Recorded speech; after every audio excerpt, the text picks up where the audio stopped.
Good evening. Tagalog ba or English? Magandang gabi po sa inyo, Richard. 20 years, Sino bibitagin natin ngayon? 20 years in journalism. The best talaga, bro. Ano ba yan, bro? Bro! Bro, Ang ganda ng mundo kamusta? natin, ha? Uy, ikaw, na-miss kita pero napaka-depressing ng mga pinagsasabi-sabi mo. Did you Yeah, just say that the return of Trump augurs a return of the Dutertes? they Is that say. really how you feel about the world? Yan ba talaga kutob mo? Not true, not true. No, bro, I mean, actually, the reason I really wanted you back, by the way, everyone has been looking for your brother. So many people love Salamat. you here. Great people, amazing people. Thanks very much. Thank you.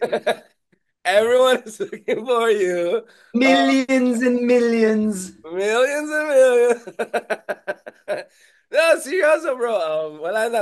Pag tumatawa kami ng ganyan, ibig sabihin depressed na tayo sa mundo. Oh, Because oh. you're the guru of liberalism in the Philippines from an intellectual standpoint. So, I think medyo nagtumugma na naman yung pag-iisip natin. Ako parang, shucks, pabalik-balik yata itong populism na to. It's the only game in town. Ikaw naman, Mm. you're the liberalism guy. You tell me kung may pag-asa pa rin ng liberalism in its current form or something. So, Tagalog or English? Hindi natin alam, 'di ba? May magandang article kanina sa New York Times, yung article ni Adam Grant. Sinasabi niya, nobody knows what's going to happen in the next 5 years. And usually kasi, sabi niya, kunwari, you're disappointed, malungkot ka, and so that creates a kind of bias towards the negative, of course. You think more of the same.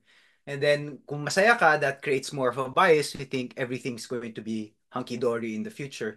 So, I think this kind of works. Naalala ko nung panalo si Pinoy, I was kind of happy with the state of Philippine liberal democracy. And then kahit nung hindi na siya sikat, I thought people generally accepted liberal democracy in the Philippines. I didn't see Duterte happening in 2016. Although nakita nga natin na bumulusok siya towards the end.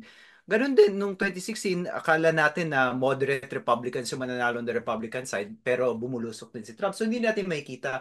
Um, in 2020, at the height of the pandemic, a lot of people thought Trump was going to win. And then he botched the pandemic response and then biglang nanalo si Biden. So, hindi natin alam or we can go further back, di ba? In the 70s or in the 80s, even in the early 80s, hindi alam ng tao na guguho ang komunismo. Di ba? Akala nila sobrang lakas ng komunismo and then overnight, the Berlin Wall fell, so to speak. So, hindi natin, the one thing I've learned as a political commentator. And syempre medyo matagal na rin natin ginagawa to, medyo sabay sabay tayo nagsimula, 'di ba? Mga ano tayo, babies tayo of the second Aquino administration, doon talaga tayo natutong magsalita sa publiko. Medyo maangas pa tayo nun, bro, 'di ba? Ano pa tayo, confident pa tayo mag-predict ng mga panahon na 'yun eh. Ngayon, bro, nawala na ako ng angas, hindi ko na alam talaga kung ano mangyayari. This world is so unpredictable dahil ang daming mga factors na hindi natin alam kung paano niya may impluwensyahan yung mga pangyayari. Hindi natin alam, hindi natin na predict that social media would have such an impact dun sa Duterte election. Dito sa election na to ni Trump, hindi natin na anticipate yung effect, for example, ng manosphere or ng podcast, yung JRE, for example, Joe Rogan Experience. And then what is AI going to do for elections moving forward? Di rin natin ma-anticipate yun. So, given yung bilis ng takbo ng mundo natin, sa tingin ko prognostication parang medyo laos na. Medyo laos na, wala nang mga Nostradamus ang politics ngayon. Uh, Th- we just take things Thank as they you. happen, bro. Thank you very much. Parang Ikaw, gusto matanong ko sa'yo, sinira mo yung career ko ah. Public anong service. feel, anong feels mo about predictions these days, No, bro? no, no, bro. I mean, my arguments are very structural. Very, very structural. That's First true. of all, I mean, alam ko sa atin dalawa, ikaw yung historiador. Siyempre, as political science, I look at patterns, whatever, in my own way. No, una-una, wag natin kalimutan na kung hindi tumakbo si Pinoy noong 2010, si Erap Estrada yung naging presidente natin 2010 pa lang. So speaking of populist return, kitang-kita natin sa sariling kasaysayan natin na napaka-resilient ng mga populist Mm, at kaya mm, nila mm. bumalik. Imagine mo yung nangyari kay Erap. EDSA 2, convicted plunderer, pinahiya, lahat niyan. Medyo hindi rin ganun ka-effective nung bumalik siya sa Manila. And yet, he would have become our president 2010 pa lang. Bro, kung na-imagine mo paano kaya kunwari hindi tumakbo si Manny Villar, do you think his votes would have gone to ERAP and then panalo siya? Probably even You more. never know, di ba? Oo. Probably even more. Tignan mo yung Thailand, katabi natin, pinaka-similar na country natin. 20 years ago, 20 years ago, taxing the father. 10 years ago, the sister. Now the daughter. So, ako naman, of course, we can always look at the differences, but ang dami ko nakikita itong populist resilience. Kaya yung sinend ko yung piece ni Sasha Monk sa'yo about Yasha, bro. Why is it so hard? Sorry, si Sasha Baron Cohen.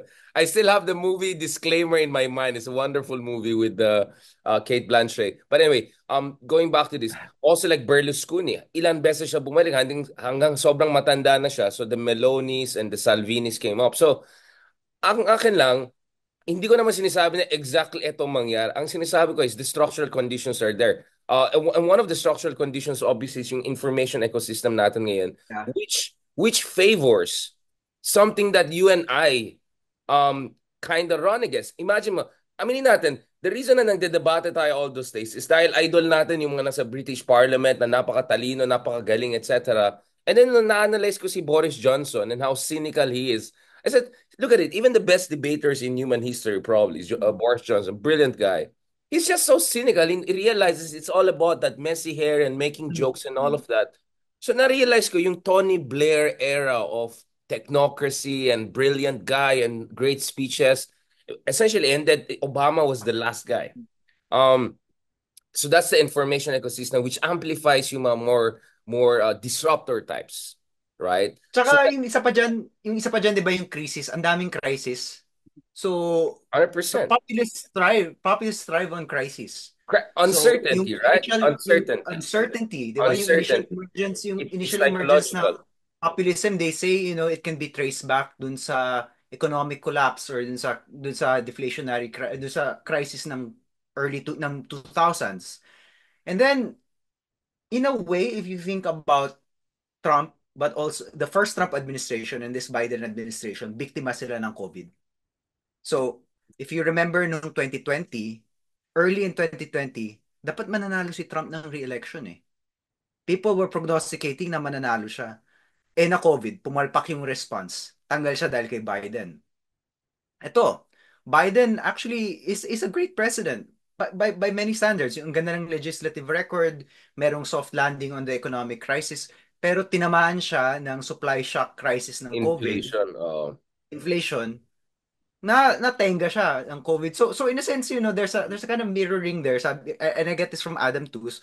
Both the first Trump administration and the Biden administration and the Biden administration were victims of COVID. So in a way, parang I don't know if it's any source of comfort kung ano yung nangyari sa Republicans, nangyari sa Democrats ngayon, na biktima Yeah, ng COVID. I absolutely agree with that, bro, in the sense that this was the anti-incumbency or bugbog sarado lahat ng mga governments in Europe, from Macron in France to Germany, Schultz, even worse. I get it. So actually, things were really running against Kamala Harris. We'll discuss your kapitbahay shortly kasi we want to talk also about the candidate and the moment and strategy. But this is the third structural issue, and this is where I really appreciate yung argument of Francis Fukuyama. We may not agree with Fukuyama. I think he's much more conservative than both of us. I think we're both stronger believers in contemporary liberalism in the sense that naniniwala ko na maganda na binibigyan ng boses, plataforma, yung mga minorities, katulad natin in a way, LGBT, color, etc. Pero sangayon din ako kay Francis Fukuyama na yung toxic combination ng neoliberalism. So it's interesting to hear people from Hudson Institute and J.D. Vance Talaga. arguing against Talaga pare. globalization. Talaga. Diba? So yung toxic combination ng globalization, which is benefiting guys in Wall Street back in the day, now maybe Connecticut, the BlackRock guys, and some people in Shanghai, Hong Kong, but most of us working class, middle class, nahirapan tayo. And an overemphasis on identity politics at the expense of class-based industrial, job creation-based discussion. I don't want to use the word class conflict, class struggle. I think hindi na talaga mag-work yan. Ang hirap mag-depends ng liberalism because now liberalism is a stand-in for that toxic combination of yung economic globalization, which used to be good, but it's not creating jobs for a lot of when I say toxic, not morally, I'm talking about politically, electorally speaking, especially when we talk about yung second part, which is what you can call woke liberalism. Yeah, yeah. whateverism has its merits. I completely disagree with Francis Fukuyama that there's something wrong with it. I don't believe it's distortion. But pag sinama mo yung dalawa, ang hirap manalo ng votes dun sa working Sabit ka. classes. Sabit ka. So from an electoral standpoint, I just don't know how to sell this Sabit ka. liberalism anymore. Uh, So yun yung structural argument ko, bro. So that's where I'm coming from. And in the Philippines, we can tama look at the talaga. variation. Tama, pero yung Pilipinas, I think we are always reminded of working class politics because of the way we structure our surveys and also the way we talk about our politics. Remember, ang sampling dito sa US, ang assumption lagi ng sampling is people follow certain demographic trends. So they will sample based on ethnicity, Black, Hispanic, Asian American, 'di ba? So in a way, the sampling method is reflective of reality, but it also kind of makes people think baka ang divisions ng America are ethnic divisions. Eh sa atin, ano ba ang sampling sa atin? It's always geography in class, 'di ba? A, B, C, D, and then Luzon, Visayas, Mindanao, balance Luzon, Metro Manila, Visayas, Mindanao, 'di ba? So ang reinforced difference always sa atin is we're meant to think about the differences between the Big Island groupings and the differences between class. So lagi natin nakikita when we process elections, sino ba gusto ng mga mahihirap? Dito, ang tanong, sino ba gusto ng mga blacks? Sino ba gusto ng mga Hispanic, 'di ba? And I guess that's an interesting difference because in the Philippines, we'll never forget class difference the way Americans did. Yun yung problema dito, nakalimutan nila yung class difference eh. They thought about Latinos, for example, as a ethnic bloc. When in fact, ang bifurcation ng Latino is yung working class Latino is starting to vote similarly to a kind of working class white non-college educated voter who they're voting for Trump, di ba? And these Latinos, you don't make them feel welcome by addressing certain identitarian concerns like, saying na Latinx kayo. Nako, para mga Pilipino yan eh. Maasal lang sa'yo yan pag tinawag mo silang Filipinx, di ba? Um, I think less than 20% of Latinos identify as Latinx or maybe even less. I'm sure kung sinurvey mo mga Filipino, Filipinx, hindi rin. And it's that kind of thing na nakaka-turn off. Kahit ako mismo, parang I believe in diversity. Obviously, I believe in inclusion. Pero feel ko, sobra na yung yung kunwari, mandatory calling of yourself as Filipinx in the US. Pilipino ako eh. At saka galing akong Pilipinas. So I understand yung mga Latino na parang sito mga Amerikano sinasabi sa akin na Latinx ako when I'm obviously Latino. So may mga ganyang klaseng annoyances. Speaking of Kamala, because we're going to talk about the incumbent, hindi naman siya nakatuon sa identity politics. Let's just clarify that. Pero yung accumulated defense of the Democratic Party of a certain kind of identity politics, a very narrow version thereof, tainted her. And of course, noong 2020, she bought into that din eh. So madaling i-bring up yung mga old things na sinabi ni Kamala that could have that damaged her on that front. Yung pinaka-effective na campaign, isa sa mga pinaka-effective campaign ads daw against her was yung Kamala Harris is for they, them. Donald Trump is for you, di ba? And, that's obviously offensive, but it's effective for a certain kind of listener. Sanay naman tayo sa ng mga Pilipino sa ganyan eh. Alam naman natin na hindi porket bastos ka, matatalo ka, di ba? Lalo na in this day and age, di ba? I mean, we elected Duterte. So, Yun yung hindi naman sinasabi ko eh, sa atin we to. live in an era that structurally favors disruptors. And at the same time, allows these disruptors to weaponize any annoyance. I think clearly may mga annoyance at this top-down cultural revolution. I mean, let's call it. It is a top-down cultural Oh, revolution. yeah, yeah, yeah. Oo. It is. It is. I mean, again, I don't want to Talaga. get you into trouble. I know you're at the heart of that cultural revolution, and I don't mean it in a in a pejorative term. It is a cultural revolution, right? If 10 years ago someone told me na no, you have to be extremely conscious about saying this and this and that kasi politically incorrect yan. Well, still that's top down because there are costs. You're going to be ostracized by institutions. You're going to get canceled. The whole cancel Mm. culture. So I never felt cancel culture is bad enough to justify this and that. But I think enough people were annoyed to allow disruptors like Trump to completely demonize it and say, you see, this is like communism and all of that. Of course, Kamala is not communist. She was a prosecutor. One reason a lot of African American male were not into her is because of her background as a prosecutor, which of course we know how things work in the US. Mm. But yun yung problema. I think it was easy for Trump to caricature all the Democratic Party as a bunch of like Stalinist, top-down, dictators because of this annoyance around, not everyone, but a lot of folks, I think enough folks who felt annoyed by this whole cultural revolution thing. Not to mention the issue of abortion and all is also a culturally sensitive issue. Obviously, in blue states like yours or among progressive like us, we are all for 100% rights for women. But there are a lot of Americans who see that as, well, parang pinapatay mo yung bata. Ganun na narinig ko dun sa mga conservatives sa US. Sa akin hindi siya kasing wedge issue, hindi siya kasing wedge issue as it is sa Philippines for being abortion. Dito abortion is popular. And that cuts across party lines. Malino naman yung data. It's popular.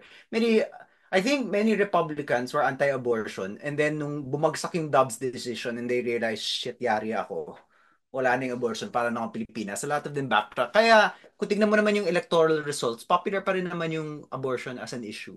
And most It won abortion 7 out of 10 states kasi it Yeah, was yeah. the ballot. Most abortion measures still passed. So I think that was still a strong point. Yung Dobbs is still strong for Democrats.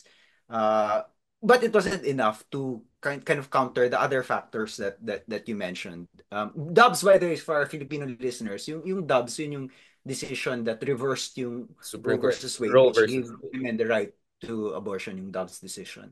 Ako naman kasi Uh, bro, I agree that but more than 60, 65, 67% of Americans are for women having more rights, blah, blah, blah. Pero I also agree with that argument that iba yung framing niyan. It's more paternalistic framing from a mainstream standpoint than a more feminist understanding of absolute autonomy over your body. And the other thing is, among conservative Latino, Asian American communities, I think Trump was able to carve out just enough. So I agree with you. Now, of course, the data is majority of Americans are moving to the left on some of these cultural issues. But all Trump had to do is just to get some more people from Talk. Latino, from Asian. Ganun naman ang game. He still lost the minority. The reason he's the president is because he won the majority of white women and white male. But ang game kasi dito, bro, is pitik-pitik dito, di ba? Pitik-pitik dito, pitik-pitik dyan. So and Trump was also smart enough to, at the same time, while getting the evangelical votes, he was also saying that, no, no, no, I'm not going to do anything new. I'm just going to pass it down to the states. So he was able to have the cake and eat it too. So it's part of that. Maraming example ng ganyan of Trump having the cake and eating it too. For example, yung Israel-Palestine, 'di ba? Yung mga pro-Palestine pinunish yung Democrats for, I mean, encouraging and supporting yung genocide in Gaza. But at the same time, they voted for Trump who is actually more pro-Israel and naging Pro object Bibi. siya ng protest Pro, vote. First, there were some people who voted for Trump as a kind of protest vote against the Democrats for supporting Netanyahu, but they voted for Trump. And at the same time, there were also people who voted for Trump dahil mas pro-Bibi siya. He had his cake and ate it too because nga of, I think, yung anti-incumbency bias. And then yung galit talaga. Uh, and the general rightward shift. Kasi the other thing that I want to point out nga pala, and ito yung mapapansin mo, even in California, there's a rightward shift because there's a sense of disorder. So for example, dito sa California, mga progressive prosecutor tanggal. Merong bagong sentencing proposition that raised the sentences for theft and drug usage. Pasado 79% or something like that, 70+%. Even if the very popular Democratic governor opposed it. Yung mayor dito sa San Francisco, si London Breed tanggal kasi hindi niya masolve yung crime. Pinilitan siya ng isang konyo na mayaman who's the heir to the fortune of the Levi Strauss family. And this is in deep blue California where ang tindi ng kind of rightward shift. And I must admit, kahit ako, hindi naman ako bumoto. But if I had voted, I wouldn't have voted in someone who said, defund the police, ganyan. Whereas maybe in 2020, baka okay pa sa akin. Pero nakita ko talaga na ang gulo, ang gulo ng California. Kahit Can I magulo talk talaga about dito. that, bro? Kasi I don't know if you watched that, if you listened to that Ezra Klein episode, there was this discussion with this reporter. Ang argument niya is, if you look at the data, pababa yung crime, di ba? Yung index crime overall. But the sense of chaos is going Oo, up. meron talagang sense So kasi vibes siya vibes. alam mo, hindi naman necessary kasi na nagko-commit ng crime, pero yung sense mo na magulo. So, earlier today, galing ako LA this morning eh.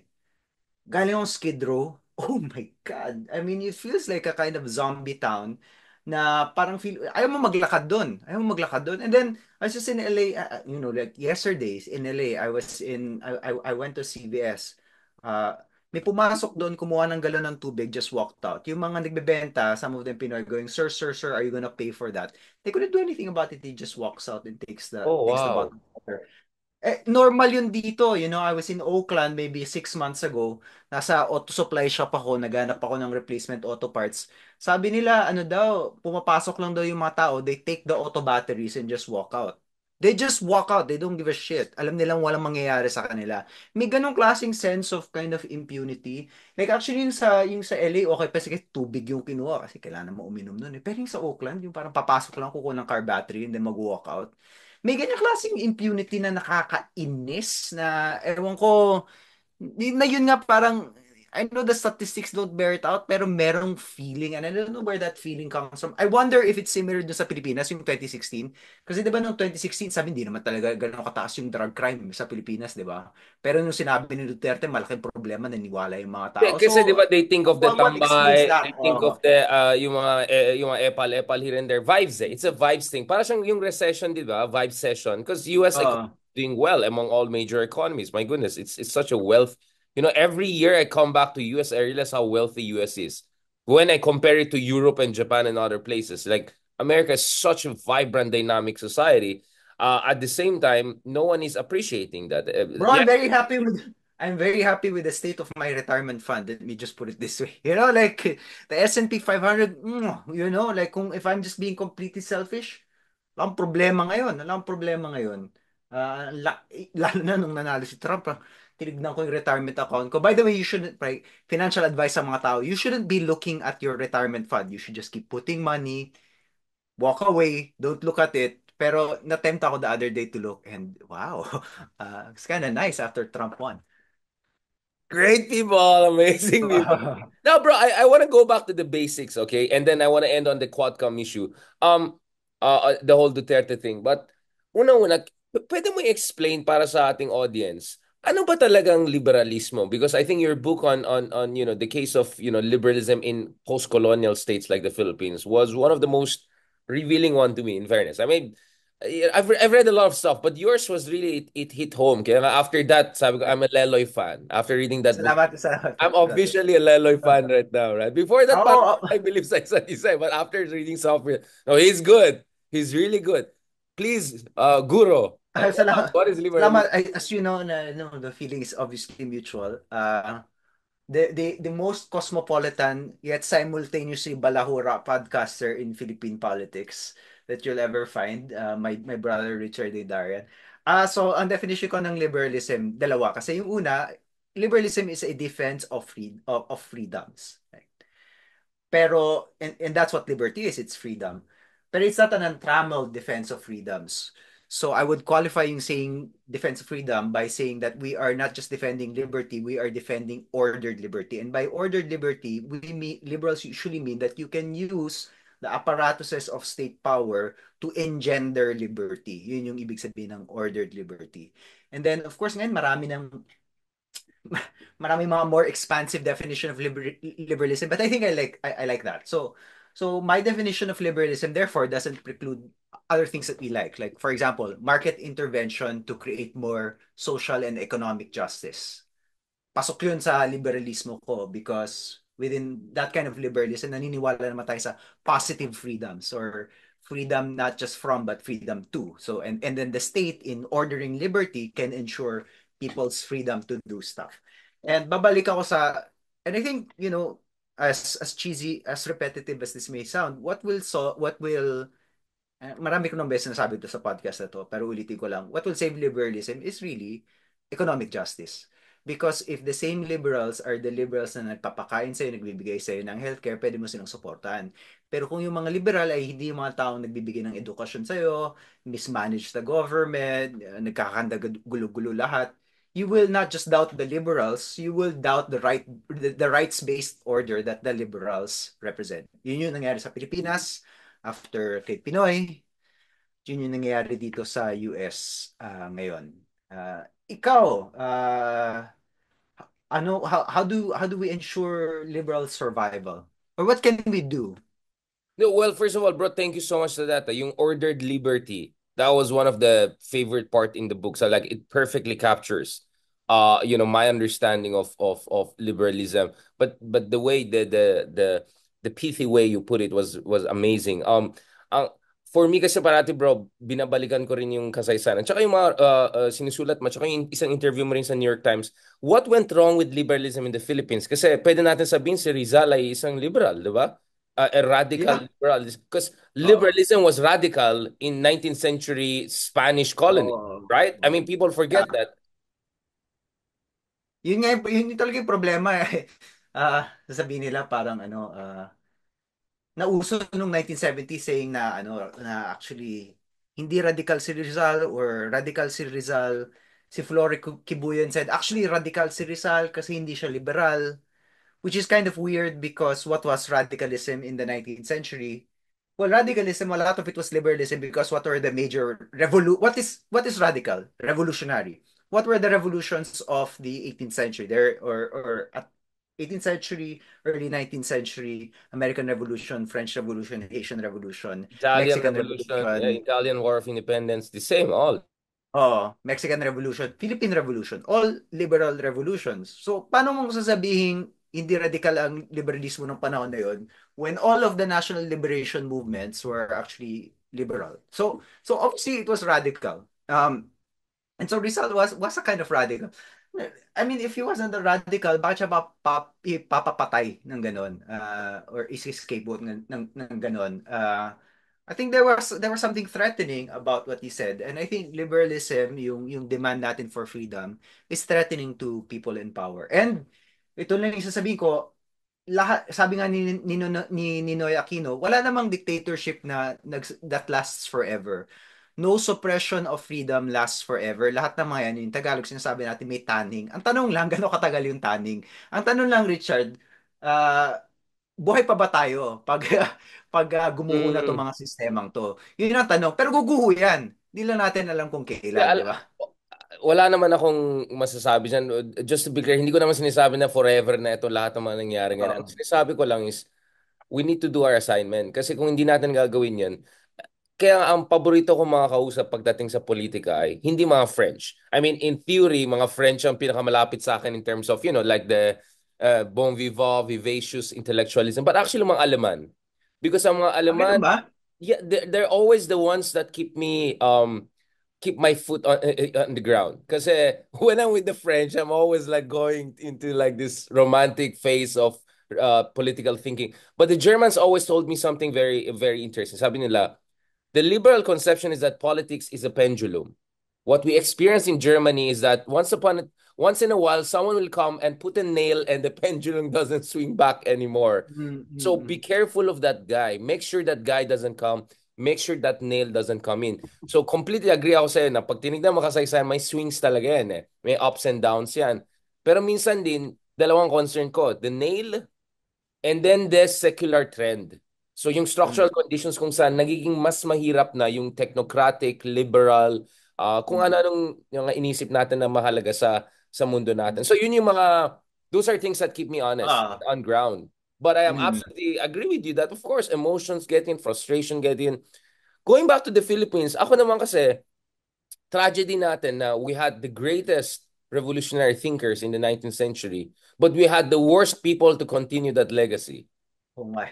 You know what I'm saying? Like, look at the Philippine political elite from Commonwealth on. I mean, of course, your upcoming book, fantastic, Quezon, Sir Osmeña, yes, but the overall composition, with Oh exception my. cases, Quezon, I'm not sure. Pero Osmeña, meron ako newfound respect for Osmeña actually. because of industrial policy and all Oh, of that, oh. right? So that's the tragedy. We had the most brilliant guys at the forefront of Asian liberal revolution, and then by 20th century we had the worst people, and then it got even worse over time because you had the Codillo style like Marcos and the oligarchy to completely co-opt the system. Nakalimutan mo ata si Tatay. Wait, wala pa. Si Tata is 21st century. So, Si Tatay. Oo nga pala. Oh. yun yung problema ko eh. So, I mean, I won't be surprised na si Tatay ay actually idealistic at some point in his, I mean, you never know, right? He had some sort of a socialist communist bent, which Oh. doesn't make him okay, but maybe a part of him was still idealistic enough, and at some point he just became so cynical because he saw it's really warlords and oligarchs. So this distortion, bro, for me is the singular tragedy of the Philippines. that we had the opposite of original sin. We had an original blessing in the Ilustrados, and then we had the curse that came afterwards, which is this, godforsaken oligarchs and warlords who completely distorted our liberalism. Hence, we in the 21st century, biglang naging pejorative ang liberalismo sa Pilipinas. And to Saka be yung honest, ano, nahihirapan ako paano, yung how to turn this around. yung diktador natin did not place us on on an economic trajectory that would eventually create more liberal institutions. Kasi kung tingnan mo si Park Chung-hee, hindi naman siya liberal, pero he created a kind of economic system na in the long run allowed for one of the greatest economic miracles in the world that ushered in a kind of that eventually ushered in a kind of liberal democracy for a stable, very stable liberal democracy for Korea, 'di ba? Or well, Japan iba, pero in a way Japan rebuilt itself from the war and created an economic miracle that then sustained a kind of liberal democracy. Actually, ano, in this world, we should also think about Japan because everyone everywhere is unstable, pero actually Japan is like one of the most stable liberal democracies in the world. Laging maaasahan. At if you're a watcher of Japanese politics, sure there are swings, pero by and large kaya mong huminga sa Japan. And I thought, people would have thought Germany was similar, but actually Germany like these days is kind of like nakakapraning na rin eh. Crazy na rin ang Germany ulit. But Japan Germany is is like one, the East and West Germany reality is still very oh, there, bro. very stark, very stark. Japan never Oo. had that. On the Japan issue, I remember earlier this year when I was in Tokyo, we had a conversation with one of the top, well, New York Times yata itong mga taon to. There was this metaphor na Japan is, the metaphor for Japan is how skyscrapers are built in Japan. So you can pass by a boulevard and for 2 years, they're just fixing yung ground, yung foundation. And then suddenly within 3 months, the skyscraper is there. So it's like, Ganyan, but may ah, pagka-girl siya, yung quiet siya ng, and then, you know what I'm saying? ganyan May din, ganun siya eh. ganyan din ang social policy. One day, for example, ano ba, something is illegal and then the next day it's legal and then wala nang culture war about it. Tanggap na ng mga tao. Ganun. It's a very fascinating society yung ano capacity to turn on a dime like that. I don't know kung meron tayo nun. Anyway, where was I? Sorry, balik tayo. Na-divert ako. We're talking about Japan, no? Oo. If you look at it, Yung Korea example, because yung Korea is yeah. actually more comparable to us, diba, as opposed to Japan. Yung Korea was like described in the 50s as a bottomless pit of corruption. And then nagkaroon ng and then may diktadurya din, may martial law din. Pero mas maayos yung diktador nila. I think yun yung problema natin. Meron tayong feckless caudillo caciques like the Latin Americans, pero bulok sila. Meron din tayong developmental dictator kagaya ng Korea, pero bulok siya. Parang whatever the others have na nahanapan ng silver lining, sa atin walang silver lining. Alam mo, parang, "Pucha, That's true. That's and anong the klaseng timing. kamalasan yan? Anong klaseng kamalasan yan? O, You at were saka yung also timing, sama ng timing lagi. But I'll add something, and here I want to go towards a more positive note before we finish this podcast. And I know you're not a late night person, but um, ako kasi bro, I hope I'm not being delusional. But the reason why I can still keep myself, smiling enough, I would say, and cheered up enough, is because I feel mayroon na tayong second chance, brother, to get things right. I think the 21st century is a chance for the Indias, the Philippines, yung mga those countries who had the potential and Oh, messed it yan. up in the second half to get it right this time because I think the stars are Oh, aligned. yan. Vietnam, na kawawang bansa throughout the 20th century, my goodness, from anti-colonial wars to French. Tayo mga bansang ganito, finally may chance na tayo. I would even put Turkey there. I think there are a couple of us around the world I'm looking at na baka itong century will be slightly kinder to us. I mean, fingers crossed. And I'm very, Economic yeah, economic development, pinaka-bullish ako on Vietnam talaga. Pinam Pinaka-bullish ako sa kanila. and Pero let's sana ano tayo, sana sumabay rin tayo kasi kaya naman. Kaya naman. I mean, we're still Oh. growing faster than Vietnam. But as Mm. I understand, Vietnam is moving into services. I was with call center people. They were telling me even call center pinapasukan ng mga Vietnamese. So we have to move in the other direction in manufacturing, industrial policy. Mm. And for me, there are two things we need to do moving forward to make sure this century will get it.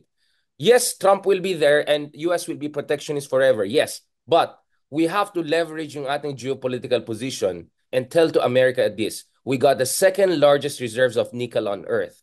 All the nickel mines, cobalt I mines see. are all dominated by China. Good luck, Indonesia. Good luck, I see. Africa.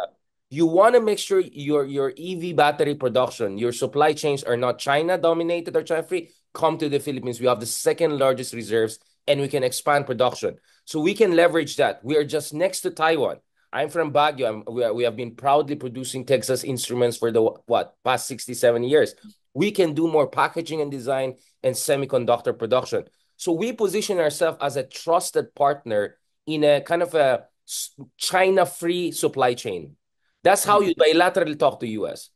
Feeling ko that could be the ember or some sort of a locomotive for a new form of Tsaka manufacturing pare, economic gusto ko center. yun kasi sabi mo meron pa ring design element. So meron pa ring service element dyan, di ba? Kasi a new industrial policy doesn't mean you give up on services. Kasama yon, di ba? Sabi nga ni Noel de Jose, whenever we talk about industrial policy, we never ask the question, anong itsura ng industrial policy sa isang bansa na service-oriented? Kasi most industrial policy, and lalo na sa developing world, di ba? Are meant for whatever agricultural economies, di ba? Most of the literature on industrial policy in the developing world doon ang gagaling eh. Pero ngayon wala na tayo doon eh, di ba? I like si J si I know I've had many disagreements with JC Punong Bayan, but one place where I really agree with him is lagi niya pinapaalala sa mga tao, "Uy, hindi na tayo industrial economy, hindi na tayo agricultural economy ah." So kung hindi na tayo agricultural economy, 'di ba? Ano yung industrial policy for a non-agricultural service-based economy? It's a very interesting question and I don't know the answers, pero I would encourage yung mga mas matatalino sa atin about economics and industrial policy And to the ask case of that question, di India, ba? India and Indonesia, diba? So India and Indonesia are very service dominated, resource heavy in Indonesia. But you can see that I'm not sure this is a perfect parallel because they have a scale that we don't have. But for instance, Indonesia imposed new tariffs on Apple because they're forcing Apple and all other companies to have more domestic content. So Samsung and other big producers are making sure, like, let's say 25-30% is made in Indonesia.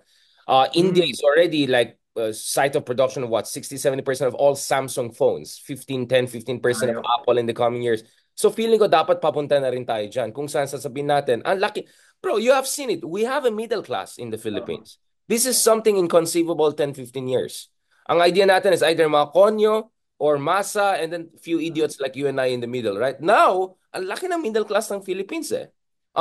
So you can leverage that to tell the manufacturing guys, hey, maybe you want to produce more of your cars here. Whether it's a BYD, whether it's a VinFast. Ang sikat ng VinFast sa Philippines, ang laki ng mga billboards ng VinFast ngayon. So we're moving very fast in the direction of diversification of the market. So I Like that. think India and India and Indonesia could be a good model if we get the industrial policy right. But the second part is of course politics, bro. And this is where I want to also pick your mind. How can we make liberalism sexy again? Because the way we smuggled liberalism through is the halo of Aquinos, right? The whole Ninoy Yun nga Aquino. eh. Without that halo, I'm wondering how can you sell liberalism to the Filipino masses and even let's be I don't want to even use the word masses because the middle class is even more pro-Duterte than Mm. Marcos based on the service we have seen. So, paano natin gawing sexy ulit ang liberalismo in a way na talagang hindi lang sexy for political reasons but sexy in a way that it actually helps us to make us a more competent and modernizing country. Yun ang inisip ko, brother eh. Ano, hindi ako marketer. I think yung one of the reasons why mahirap sagutin yan for me is ito yung arrogance ng liberals. Yung arrogance ng liberals is everybody wants freedom. So at one point, babalik yung mga tao sa liberal. Kasi totoo naman yan eh. Kasi pag sinisiil mo yung mga tao, talagang sinisiil mo, they're going to say, pakawalan mo ako. At yun yung parang, if you like, structural advantage ng liberalismo. Ayaw ng tao masiil, at eventually, magkakaroon ng demand for more freedoms dahil ayaw nyo masiil. The question is, how long does that take? And of course, we can't assume na parang mangyayari lang yun without us shepherding that along the way, di ba? We need to expose these things. So, and yung tanong dun, di ko alam paano So sagutin. what not to do? Course, Okay, yung let me ask you, modern, what not to do? Yeah. yung isa pang inherent advantage ng liberalism, at least in its current form, is yung trust of expertise, trust in experts. Now, I think that in the long run, mananalo yung experts. Bakit? Kasi at the end of the day, reality catches up with you. You can prescribe hydrochloroquine as much as you want, it's not going to cure COVID, di ba? So eventually, or you can say na uminom ka ng like RFK. We need to be making people drink raw milk. O sige, wag ka maniwala sa experts who are saying that raw milk is dangerous. Uminom ka niyan, eventually magkakasakit ka. Alam mo yan? So eventually yung diktador at saka yung anti-expert, sinasabi ko may tanning sila eh. Kasi structurally gusto ng taong lumaya at structurally there is such a thing as truth. And avoiding the truth gets you into trouble. You cannot bleach your way out of COVID-19. You cannot drink copious amounts of raw milk and not have on a population level lots of people getting sick. But we can't rely on that because how long, ang ganda ng Tagalog term, may himasmasan, gaano katagal bago mahimasmasan yung mga tao? It could take 50 years, it could take 60 years. And in that process, di ba, ang daming pwedeng malagot, ang daming pwedeng mayari bago Dahil pwede mamatay. mahimasmasan. Dahil pwedeng Yeah. mamatay. Nakita na kay So we do Duterte. need to make expertise, we do need to make freedom sexy. But I don't know the answer. I don't know the answer. Okay, I we really just have don't to know. make sure they're I not really too don't know. unsexy. Okay, I think I Oh, get your point. hindi ko Para alam. siguraduhin natin hindi siya maging unsexy masyado, wag mayabang na expert ka, wag mo ipamukha Oh. sa tao na educated ka, Ivy League ka. Kasi napansin ko, parati ko nakikita yan dun sa mga ibang kaibigan natin, parang pinapamukha sa iba na, oh, kami edukado, kami nag-aaral sa mga elite university, blah, blah, blah, kayo, tanga, bobo, yung voter blaming. Galit na Mm. galit ako dyan because it's bad politics aside from being morally questionable, 'di ba? Pangalawa, yes, tama ka, hindi pwede na umasa ka lang na the arc of history will bend towards justice. You have to bend it yourself sometimes because history Well can said, take its Alan. time and zig and zag as Obama put it. So at least agree tayo dyan. Last part, let's talk about Duterte. Anong basa mo, brother, dito sa mga, again, I know you're, Sorry. Actually, nagbigyan mo na ako ng sagot doon. yeah, Sorry. please go How do ahead. you make liberalism sexy again? I think we should, specific to the Philippines, disentangle yung story of liberalism from these elite universities. I Boom. still I still think na one of the reasons for yung Duterte, yung 2016, was really yung anger at the top three, top four universities. Binabalikan ko lagi yung blog ni Thinking Pinoy. The revenge of the Hindi lang Thinking Pinoy, but sining isa pa yung nasa Sydney, yung Australian, na Atenista na galit sa Ateneo. Benigno. Oo, si Benigno, si Gatriel Philippines. A lot of yung haterade dun sa site yan was really against the top three. And then may isa doon nung nag-appoint na si Duterte. May nagsabi, ayan na lahat ng mga Sanbeda appointees, kami naman, di ba? Kami naman. Now, Sanbeda is actually an elite institution. Don't get me wrong. Pero hindi siya kasing yabang nung top three or yung top four, even if it's also elite. And I think like if we can think of liberalism as something that's not confined to these universities, maybe there's a future there. I don't know. I don't know. Pero one thing that we should solve is UP Diliman Yabang. Usong-uso pa rin ang UP Diliman Yabang kung di ka galing UP Diliman. Diliman is the worst. Hindi ka I mean, kasing, I've taught at hindi ka kasing LaSalle and galing. Ateneo. 'Di ba yung mga department sa UP Diliman na kung wala kang degree galing UP Diliman, lesser being ka, 'di ba? Kami nga Even sa UP Law, mga ganun sila. dumarating galing abroad pagdating sa UP, wala hindi ka Diliman. Ano ka, lecturer ka, instructor ka, kahit saan ka pa nanggaling, di ba? Kasi hindi ka nagdaan sa sistema namin, Brad, eh. Yung parang hazing mentality ng UP Diliman. I think UP Diliman is a very problematic institution because yung frat culture rushes out of the frat system, di ba? Kasi frat, kailangan mong patunayan na Whoa, dumaan ka dun sa whoa, sistema. whoa, whoa, whoa. Ang dami ko rin Mga, narinig mga UP Law di ba, experience. yung Wag mo department yan, sa UP yan, UP Diliman, Law graduate, mga ganyan. Oh. ganun din mag-isip. Parang kailangan dumaan sa sistema ng UP Diliman Department. Kahit yung mga org nyo, di ba? My God, may mga kailangan mo magsilbi sa mga senior sa org beforehand, di ba? Din ganun klaseng hierarchical na parang entitled kami dito kasi UP kami. I mean, don't get me wrong, Ateneo has this shit too. Pero yung mga klaseng university traditions na talagang dapat baliin na natin. I would like to see that happen. Yeah, kaya nga ako, I just bash all the top three and say, kulelat na Yeah. tayo internationally, tama ng yabang na yan, let's get our act together. You're absolutely right. I think kay Tito Boy yun, di ba, before our bottom line, yung naisip natin, ito yung revenge ng the other good schools. FEU, San Beda, yung mga Ateneo de Davao, 'di ba? Yung mga Yeah. na-overlook na matatalino na eskwela, no? Comparison kasi ang entitled nung tatlo na 'yan eh. Ang Yeah, and you entitled see it in the you see it sa bar, you see it a lot sa bar results. Hindi man lagi top 3, hindi man lagi top 3 na nanalo ng bar. Yung top ng bar, di ba? Like San parang Carlos San marami Carlos, sa University of the Cebu. Cordilleras, Oh yeah, of like there's course. talent all over the country. Talino, dami And talino. we should Exactly. we should start thinking as about the country as a kind of a network of intelligent people. Kasi ang daming matalino sa Pilipinas. Diyos ko, ang daming matalino sa Pilipinas. Na napansin ko, brother, hindi lang sa economy or political economy, even in cultural intellectual circles, may mga cartel-cartel tayo. Sobra. It's a very cartel, society. Oo. Practically every realm I've been in, I've noticed there's a cartel. There's this kind of patronage system, entitlement. So I think in many ways, populism is also a revolt against an aristocracy or a Mm. self-entitled oligarchy, for that matter. So that's a cultural, intellectual element you have to keep in mind. Now let's go to Ah, the sport. actually, sorry, may isa pa akong sagot. Of May course, isa pa bro. akong sagot. Matuwa, di ba marami kang naisip pag nag-uusap May tayo? lumabas dahil sa mga tanong mo.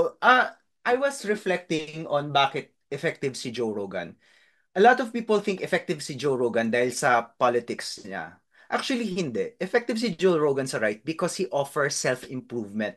A lot of people, nung hindi nakikinig sa Joe Rogan from the left and just condemn him, they think, it's all alt-right shit, it's all comedians who are edgy. No, but actually, like, parang yung ibang episodes si Joe Rogan are about nutrition, they're about lifting, they're about bettering yourself. And I think liberals have never owned self-improvement. Kasi for people on the left, they don't believe in the self. They believe in collectives. They believe in society as a whole, di ba? They believe in solidarity. So, parang for them, for a lot of them, masturbatory yung idea of self-improvement because it's ano parang libertarian, bootstraps kind of thinking, right? And so, kaya walang alternative to Joe Rogan sa internet, sa podcast, is because there are no podcasters on the left who are like teaching you how to lift. There are no podcasters on the left teaching you how to do jujitsu, how to improve yourself, how to like become a more efficient worker, how to manage your time. You get that sa Joe Rogan because half of his guests are actually people who tell men how to live better lives. And I think if liberals also tell, young men, and actually yung Duterte phenomenon sa Philippines, like the Trump phenomenon, it's also a phenomenon of disaffected young men. If you tell young men that there's a better way to live your life and there are better ways to improve your life and that this is not incompatible with liberalism, right? May magandang op-ed sa New York Times today yung I refuse to cede my fitness habit to the far right. I love that column, di ba? I also refuse to cede I eat copious amounts of protein because I want to grow muscle.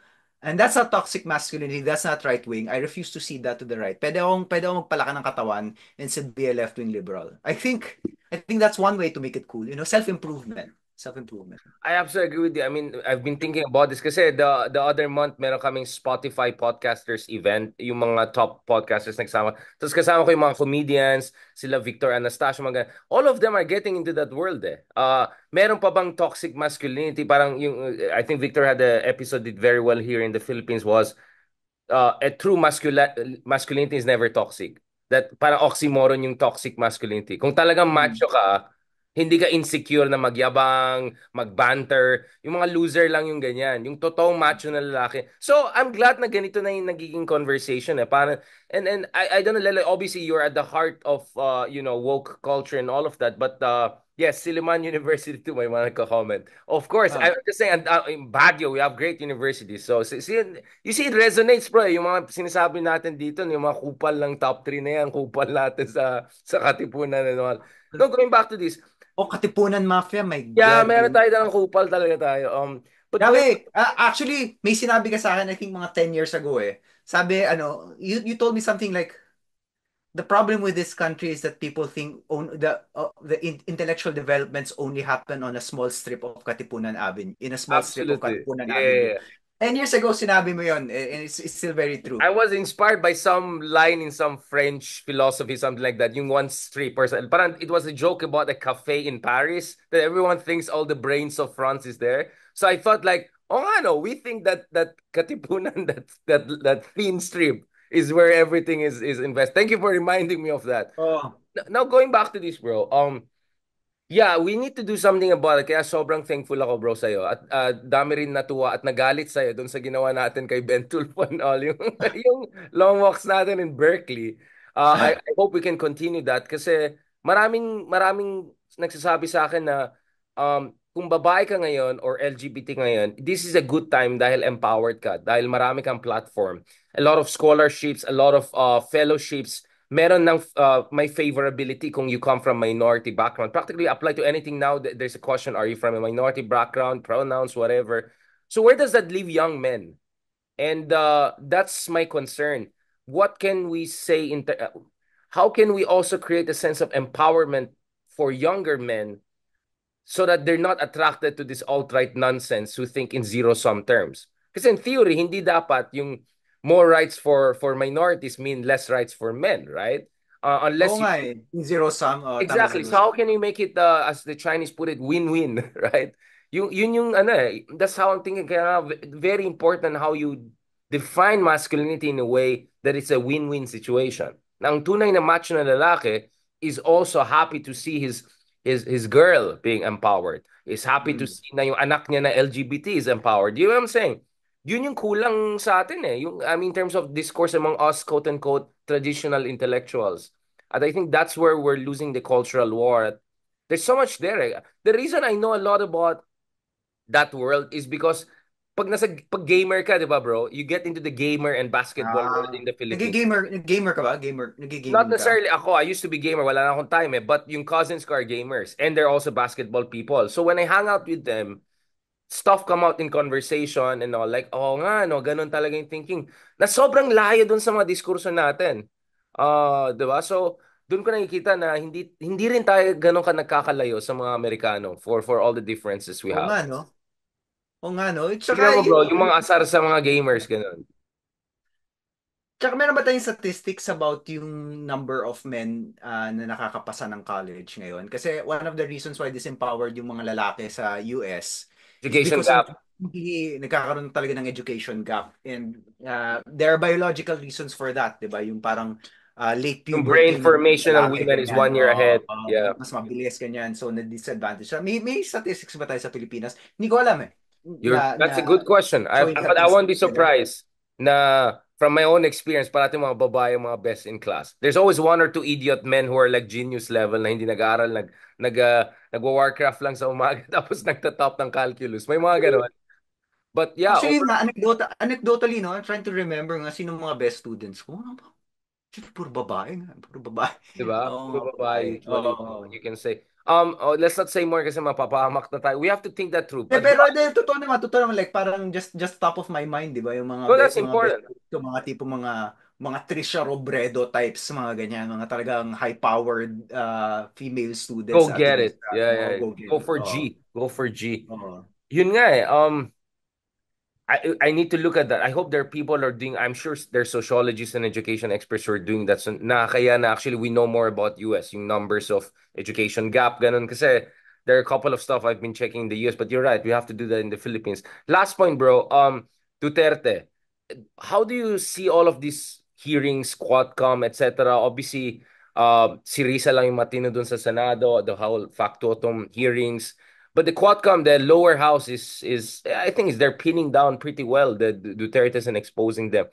Do you think there's a historic opportunity here to get it through?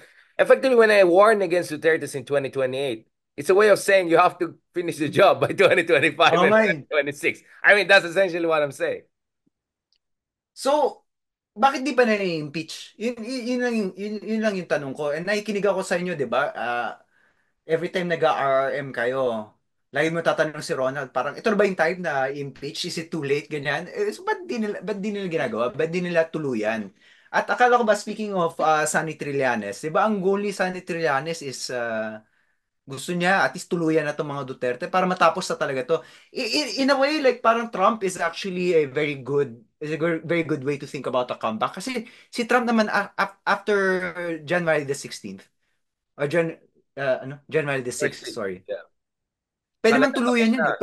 Pwede namang sina McConnell, the more traditional Republicans could Senator, have yeah. really just gone after him and join forces with the Democrats para pakulong na talaga yan para tapos na, 'di ba?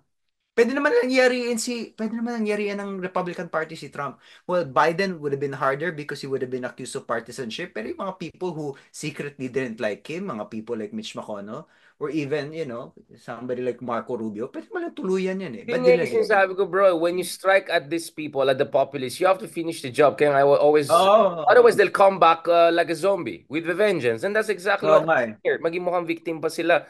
Kaya sabi ko, the admin has crossed the line na. BBM has crossed the line. Kasi if BBM doesn't see Kaaway na niya. yari siya pag bumalik ang mga Oo. Dutertes. As in, yari mga Marcoses. What the Dutertes will do to the Marcoses come 2028 will be 10 times worse than what they experienced after the fall of Marcos dictatorship. Yayariin sila. Yari si anong pangalan ng bata? Si Si Sandro.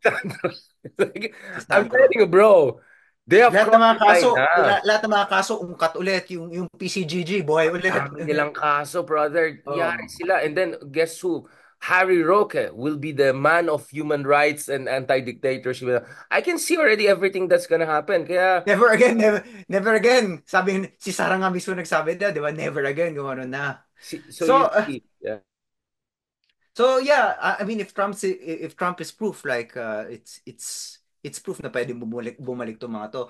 I think there are certain things that there are certain factors that will allow for really stamping out the Dutertes. Number one nga, sabi mo yung quad yung very temporary realignment of the House of Representatives to become anti-Duterte. Remember, the House of Representatives is one of the most fickle institutions in Philippine politics. Ganyan yan ngayon, pero madaling bumaliktad yan, di ba? The presidential wins change tapos na yan, di ba? Because, I mean, sa House naman pera-pera lang yan eh. Wala Ah, tayong sinasabi. Wala tayong sinasabi. pero fickle naman yung institution. So, habang aligned yung House at saka yung Senado, yariin mo na. And then, yung isa pa, yung Amerikano, yung bago mong Secretary of State Pogi si was the most Trillian. anti-Duterte senator in all of the House of Representatives. Siya yung leader ng mga tao.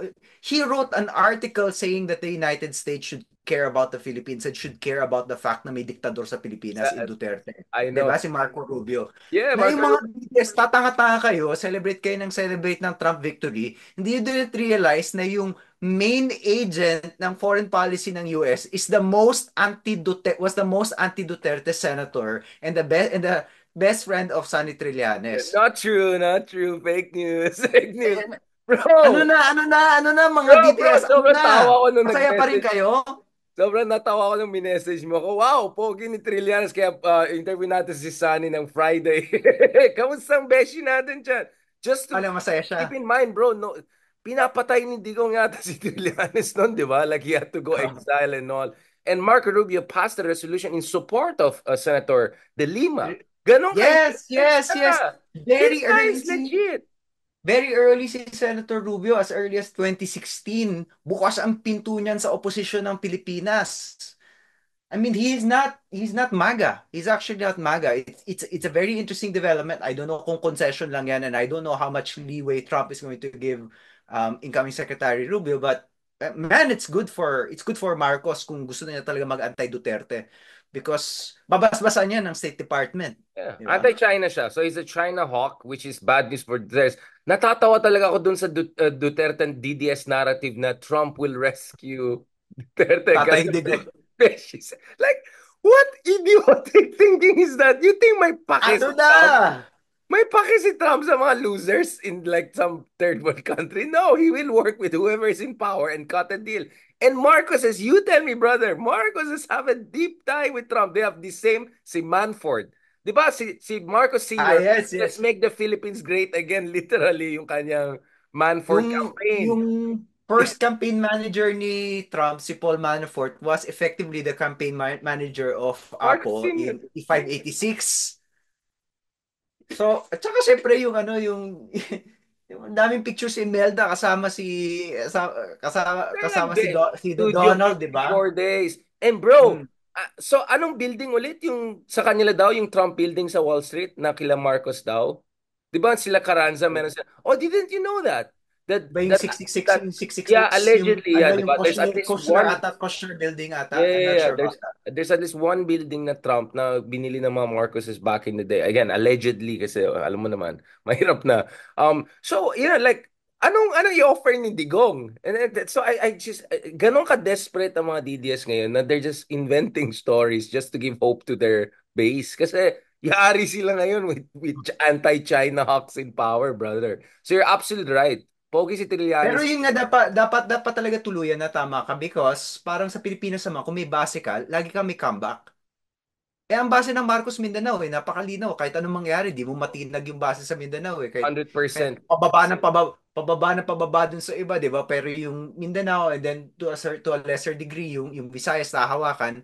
And, the Marcoses should know this because the Marcoses, they were very unpopular, but they always had the base of Ilocos to mount a comeback. So, in Philippine politics, a geographic base is always the platform for a comeback. From there you expand. Di ba? Absolutely So, right. That's the lagi hindi mawala locomotive. yung sa mga Duterte. Eh. Yun nga yung sinasabi, that's the locomotive eh. I see it as a locomotive because you can use that to leverage to build a national coalition. Like yung MAGA base ni Trump was seen as 15 to 20%, right? And barely half of Republican Party. But because Nikki Haley, DeSantis didn't have anything similar to that, he used that as a leash to build a large coalition within Republican Party and nationally. So the same with BBM. So yes, it's just Mindanao now, which is 100% solid behind the Dutertes, but they can leverage that properly down the road. Ito bro, I'll tell Pero you, may tanong ako sa'yo please. though. Parang yung tanong dito is there Trumpism without Trump? Like JD Vance clearly doesn't have Trump's charisma. So feel ko hindi as electable si JD Vance. He's much more intelligent and that makes him scary. But wala ka talagang charisma to mama to. Is there a Dutertismo without Digong?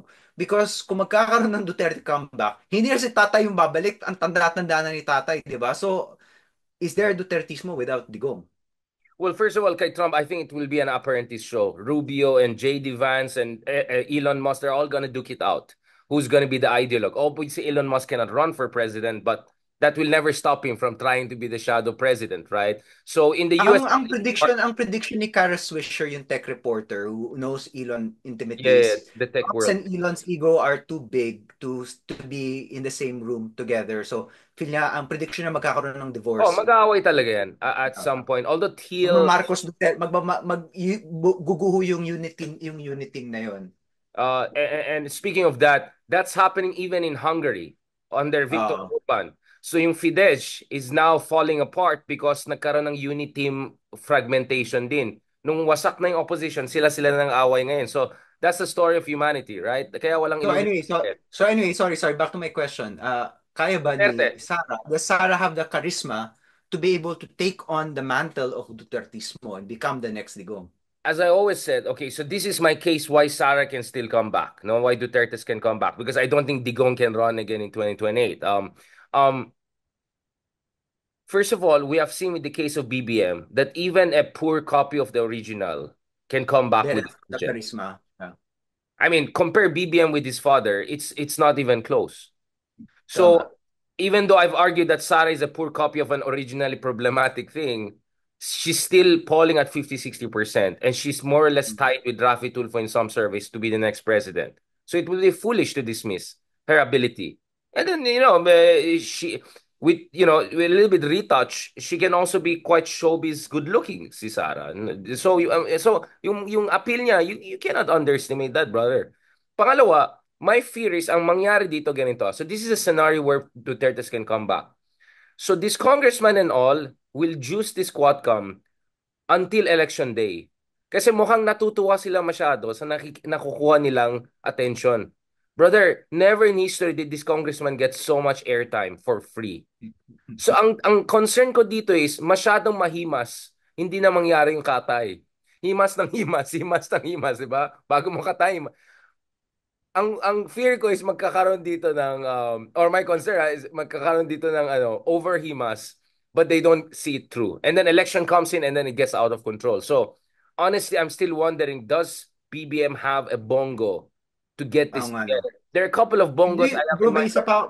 yung isa pa tanong diyan, may China factor ba yan? Is there a possibility na talagang yung China mag-all in kay Sara and that will be a formidable opponent also? Matalino mga Chinese. So if they think you're viable, definitely they would try to do something along those lines. Kaya nga maganda, andun sila Marco Rubio because pwede gamitin ang US ngayon to get intelligence on whether may funding na pumapasok. Right? If you want to know kung sino mga politicians na fina-fund ng China, that's illegal. That could take you down. The Americans will help you there. Kaya si Ronald sabi niya, hindi na siya katulad dati na yung US ay mag-launch ng coup and all of that. I said, they don't have to launch coup. All they have to do is just to help the Philippine authorities to track down the money trail. And once you find that, tapos ng usapan dapat, diba? So the US, bro, invested ng US kay BBM at saka Philippines. They're not gonna allow Dutertes to come back. But you have to do your part pa rin, di ba? Kasi kumbaga, the stars are aligning against Dutertes, but you still have to get the job done. And then ito yung fear ko, bro. Someone who has a Malacanang connection, all right, told me there is a temptation now na pilitin si Martin Romualdez as a placeholder for Sandro. And that for Mm. me is a recipe for disaster. Like, Mm. I just don't know how Martin can... So baka nga ma-convince pa daw sila Tulfo na hindi natatakbo or mag-VP na lang kayo. Pahinga Tin muna kayo. Martin. Public service, yeah. So, if pipilitin Hindi nila mo yung... gagana yun? You think you can convince the Tulfos given na the momentum is on their side? Well, I mean, there are many ways to convince people. Um, Okay, okay. ah, Medyo natakot ako nung narinig ko yung scenario na. Like, I just hope they're not out of this, out their mind. There's no way. That's very risky, kumbaga, just to put it nicely. If their plan is to force the Martin Romualdez and then so that Sandro will be, I don't know, 40 or whatever, delikado yan, magbo-backfire yan, and that will benefit the Dutertes. Kasi I just don't see how Martin can beat Sarah. And I just don't see how can they do that. Ay, oo, imposible yun. Medyo ang hirap, bro. But may nagsabi sa akin na may connection talaga sa may temptation na ganun. May temptation na ganun. Na this time we will go all the way, di ba? Whether we'll force a constitutional change, whether we'll just bulldozer our way through the election 2028. So, oof, doon ako biglang kinabahan. Like, if pipilitin nila yan, may chance talaga si Sara. It's even possible na marami sa opposition will rather side with Sara and all just to say, ayaw namin ng Marcos regime again. So I Or just, Marcos, ayaw namin ng side with Sara para wala ng Chacha. at least, in fairness to Duterte, they're still playing the electoral game. Diba? Mm. Mm. You were the very you were the perspicacious guy who said, tingnan mo, nanalong EDSA so far because Marcos is the one working within the constitutional order. But I could also make an argument in 2 years from now, maybe it's like this. The Dutertes still played the electoral game. They stepped down after 6 years. What if the Marcoses are the one who want to change the constitution by Tapos yung Duterte, pro-constitution, pro-86, tapos si Sara comes out and says never again, like she did a couple months ago. and the Haru Roque is once again the human rights.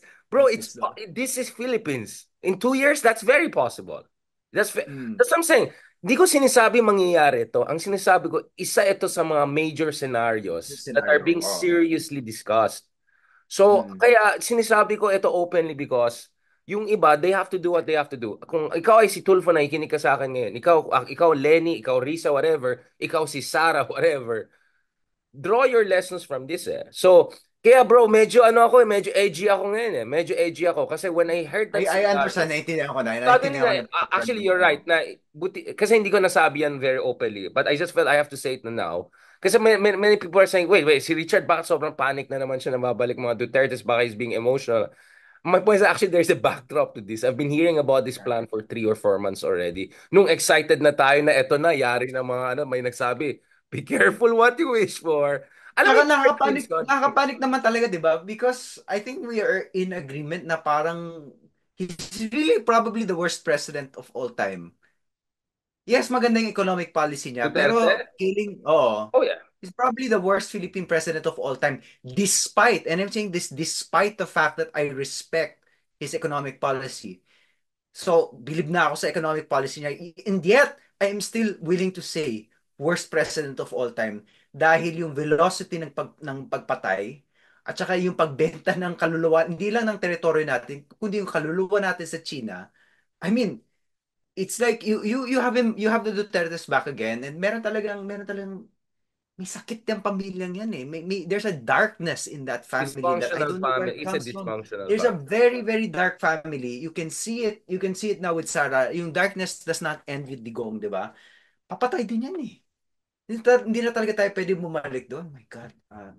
So, So yeah, I understand the so you see where I'm urgency. coming from. Sabi, I didn't spell it out kasi. Yeah, so you're right na. I know you were a bit skeptical. Baka naman si Richard just being emotional. Kaya kanina medyo tumataas ang kilay ko. Like, wait lang, Lelo. There's a reason why I'm seriously worried.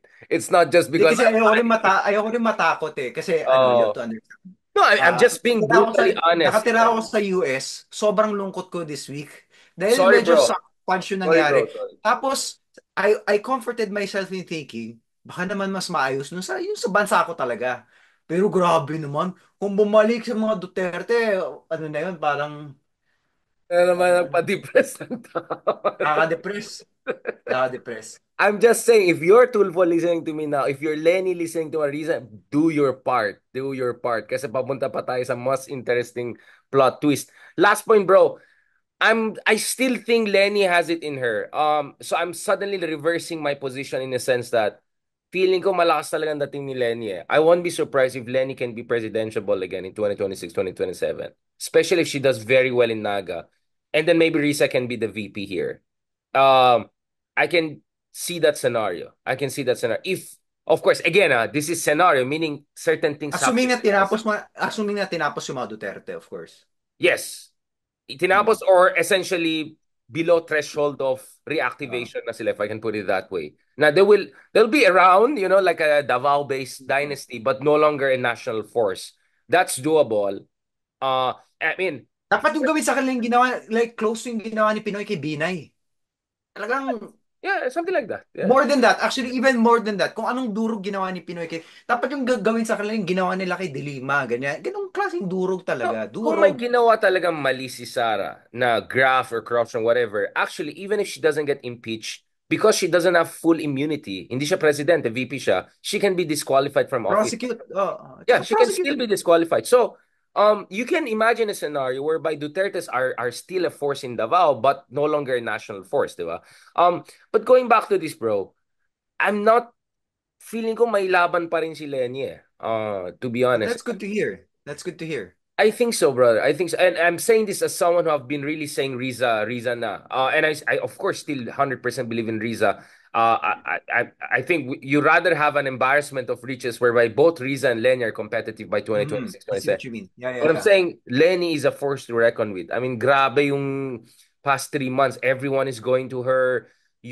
I mean, like, bro, when every time Lenny does something special, yung emotional resonance niya has no only Digong probably can create that kind of emotional resonance. Although, of course, from the dark side yung sa kanya. Mm-hmm. So I think there's something to Lenny pa rin. I mean, di ba, if one thing BBM showed is you can lose an election and come back and win even bigger.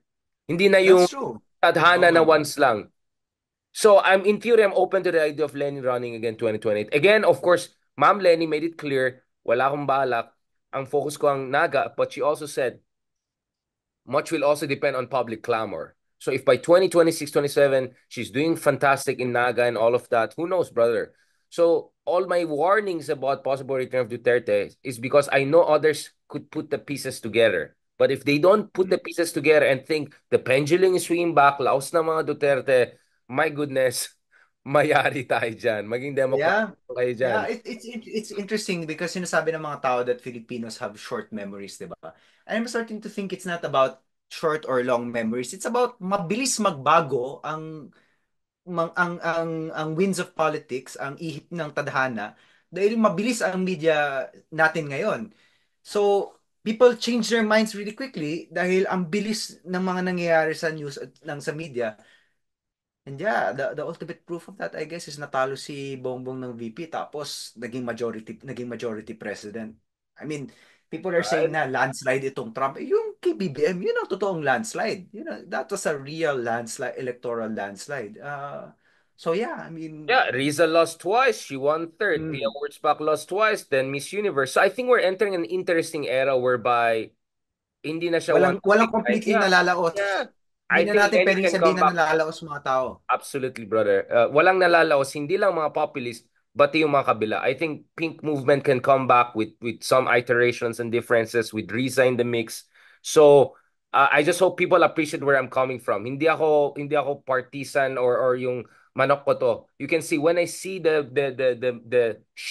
alignment of forces are changing. I also my recommendation change accordingly. And my sense is, the alignments are favoring a That's Lenny good. comeback in 2027, Okay, okay sa akin. And I would wish na kung bumalik si Lenny, in the same way, ito rin ang wish ko for the Democrats, yung malinaw na economic populism talaga. 100%. Malinaw na economic populism, yung talagang everything is pro-poor, and hindi lang yung pro-poor na maggagawa tayo ng trabaho. Hindi, hindi. Meron tayong mga lalabanan. Actually, yun yung key ng populism, di ba? I was listening to a spokesperson from Bernie Sanders. You cannot have a populism without an enemy. So you cannot just say, I am from the working class without asking the question, sino ba talagang kalaban ng working class? 'Di ba, in the US, yung kalaban talaga ng working class are the billionaires, are effectively the 1% who ask for things like tax cuts for the rich, 'di ba? So you need to say that these people are your enemy, not the Democrats, not the woke Democrats, it's these people. Sa Pilipinas, ganun din. Like, ang kalaban mo, yung oligarkiya, di ba? Na sila yung 1% ng Pilipinas. And unless it's very clear na may binabangga ka, then you can't have an economic populism. You can't have your cake and eat it too. Meron talagang kaaway sa populismo. I think that's where Um, Rita comes in. I think uh, Rita will be a locomotive for a more edgy, for a uh, more class, social justice oriented liberalism in mm, so more social democracy version. Because uh, the one that we saw in 2022 was your very traditional liberal, pa-safe. I mean, in fact, for me, it's quite telling na ang dami kong kilala na pro-Lenny, na pro-Trump rin. So, mm, there's so many people who voted for Lenin na may social values na quite conservative. So much conservative that they're willing to vote for someone like Trump. So that for me was illuminating. So ang kulang natin dito is a much more expansive, mass-based, economy-oriented version na yes, naintindihan ko sa Pilipinas, this is a Reagan nation, this is a Trump nation. Yes, I understand that. Pwede naman yan i-package eh. The fact that Riza has managed to win back-to-back elections in the toughest uh, of times shows social democracy can work. So I'm glad that Riza uh, is doing great, and I'm glad that Lenny is still a force to reckon with, and who knows, maybe there's something down the road. So I'm ending on a mm, very positive note, brother. Para you can sleep yeah. well. Lalo Relax. sinasabi natin, parang, at saka vision of Filipino greatness. If she runs with a vision for Filipino greatness, because as you keep saying, we are a country that needs to have more pride. And if there is someone who can trigger that pride or engender that pride, that person would be very appealing. Kasi tapos na yung mga araw na mababatingin natin sa sarili natin eh. Yun natutunan ko sa'yo eh. At dahil tapos na yung mga araw na yun, naghahanap tayo ng isang pangulo na mamumuno with dignity and with pride for the entire nation. Absolutely. Yung kupal ng UP Diliman, in-elevate ko sa international level. So, Ayun! Oh, instead yun, na yun, yun. magyabang ako with other schools, nagyabang ako for the Philippines. So I think that's the Yeah. way forward. We should be kupal for our country. That's I na like it. I like it. kupal patriotism. That's what I believe in, brother. Sino idol ko? Yung mga Indians. Ang kupal nila ngayon, and I May love them. angas. Sobrang angas sa May mga Indians. anghang. I love them. They're so good. Dapat kupal tayo like them. Like, oh nga, bakit? Sino? Akala mo, pitsugin lang kami. So, I'm all for a kupal foreign policy. Make us kupal again because kupal gets you respect in this world. Tama Case in yan. point, Donald Trump, the most kupal populist on earth. Successful, man. It works. Good kupal. Kupal with the heart. Good kupal with humor, with Party food. edge, but with the heart, di ba? Humor, warmth, edge, and pride. Just to begin, hindi naman tayo nag-apply sa campaign ni Lenny or anyone. I'm just saying we're giving free advice, ethereal advice. Thank you so much, brother. I hope you get Thank you, good thank rest. you. Idol na idol kita, brother. You're doing a Idol din kita. fantastic job. Continue to do your fantastic work. Daming natutuwa sa mga sinasabi mo. You are a source of intellectual introspection, and you're also an inspiration dahil ang lakas mo magbuhat ng weights. I'm just telling you. Gago.